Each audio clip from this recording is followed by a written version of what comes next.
Chicken ഇഷ്ടമുള്ളവർ ഇതുപോലൊന്ന് ഉണ്ടാക്കി നോക്കുക. എളുപ്പത്തിൽ ഉണ്ടാക്കുകയും ചെയ്യാം, പക്ഷെ നല്ല ടേസ്റ്റുമാണ്. ഒരു വലിയ പാത്രം എടുത്തിട്ട് അതിൽ കുറച്ച് വെളിച്ചെണ്ണ ഒഴിക്കുക.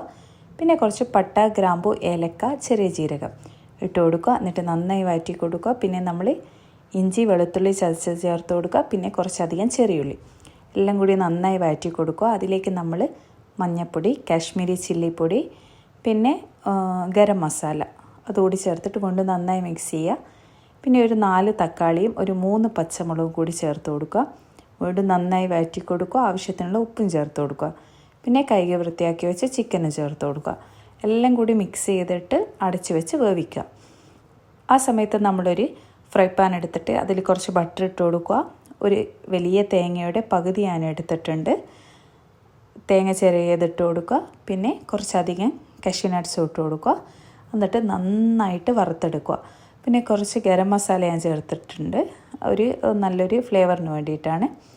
നന്നായി വറുത്തെടുത്തതിന് ശേഷം നമ്മളത് മിക്സിയിലിട്ടിട്ട് പൊടിച്ചെടുക്കുക. വെള്ളമൊന്നും ചേർക്കേണ്ട ആവശ്യമില്ല. ചിക്കൻ ഇപ്പുറത്തെ സൈഡിൽ നിന്ന് വേവുന്ന സമയത്ത് നമുക്ക് അപ്പുറത്തുനിന്ന് അത് പൊടിച്ചെടുക്കാം.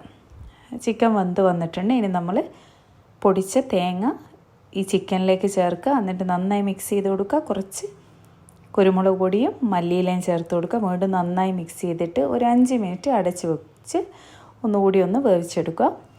നല്ല സൂപ്പർ ടേസ്റ്റാണ്. വെറുതെയും തിന്നാൻ, നമുക്ക് പത്തിരിയുടെ കൂടെ തിന്നാൻ, ചപ്പാത്തി, പൊറോട്ട എല്ലാത്തിൻ്റെ കൂടെ നല്ല സൂപ്പർ ടേസ്റ്റാണ്. എല്ലാവരും ഒന്ന് ട്രൈ ചെയ്ത് നോക്കുക.